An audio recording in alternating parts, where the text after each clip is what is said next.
A controversial health facility at Kenya's Laikipia Air Base has sparked heated protests, legal battles, and a nationwide debate about sovereignty, public health, and foreign partnerships.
Ni watoto wetu, our brothers, our sisters. You see, supporters argue that the facility would strengthen Kenya's ability to respond to dangerous diseases outbreaks like Ebola. Critics, however, fear that the project could expose local communities to unnecessary risks and accuse authorities of failing to adequately involve the public before moving forward. So, what exactly is this facility? Why is it causing such strong reactions? And what could happen next? That is the reason why I would like us to break it down. The controversy centers on a proposed Ebola quarantine and isolation facility planned for the Laikipia Air Base in Nanyuki. The project emerged amid growing concerns about Ebola outbreaks in parts of Central and East Africa. Health experts have repeatedly warned that increased regional travel makes preparedness essential for all countries in the region. According to reports, the facility would be designed to isolate and monitor individuals who may have been exposed to the Ebola virus, especially the American citizens, helping prevent wider transmission should an outbreak occur. Government officials have maintained that the project is intended to strengthen emergency preparedness and protect public health. So the question is, why are residents protesting despite those assurances? You see, many residents and activists remain unconvinced. Protesters argue that they were not sufficiently consulted before the project was approved. Some fear that hosting such a facility could create anxiety among residents, affect tourism, or damage the area's reputation.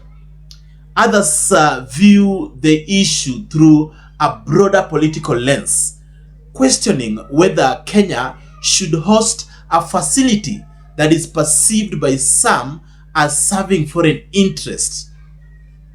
You see, these concerns have fueled demonstrations in Nanyuki and surrounding areas, with protesters demanding greater transparency from both Kenyan and American authorities. The controversy has now gone beyond the streets and into the courtroom.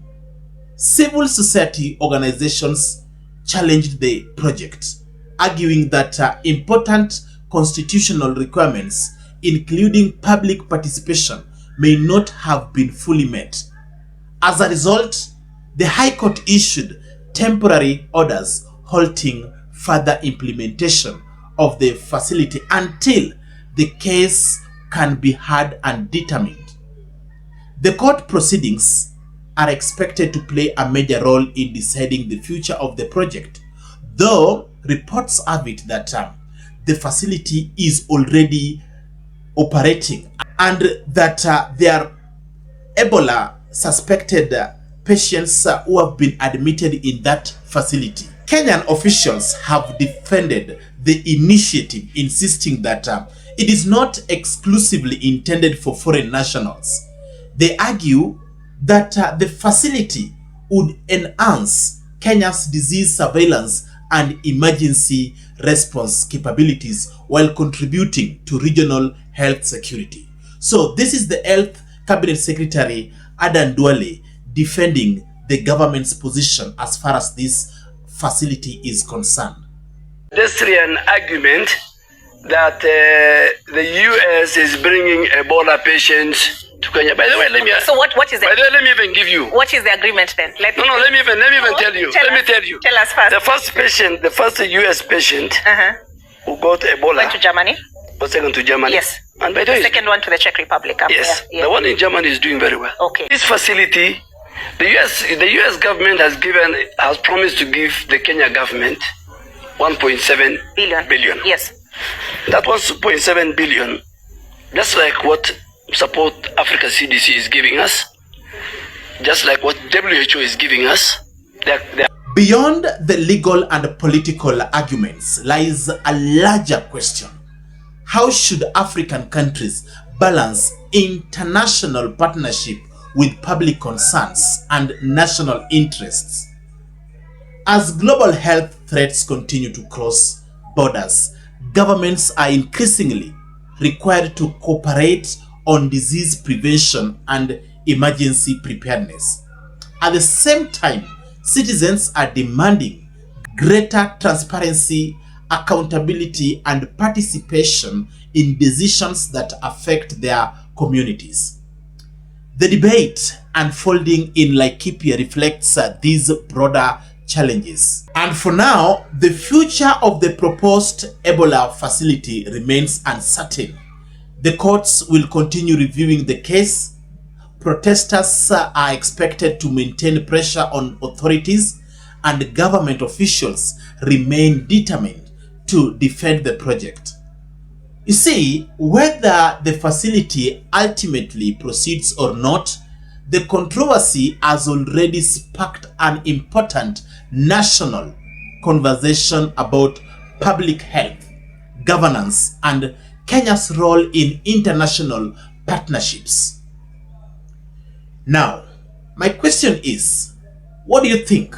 Should Kenya proceed with the project in the interest of health preparedness, or should authorities first seek broader public approval? Ladies and gentlemen, share your thoughts in the comments below. If you found this analysis useful, don't forget to like, subscribe, and turn on notification for more in-depth coverage of major developments across Kenya and beyond.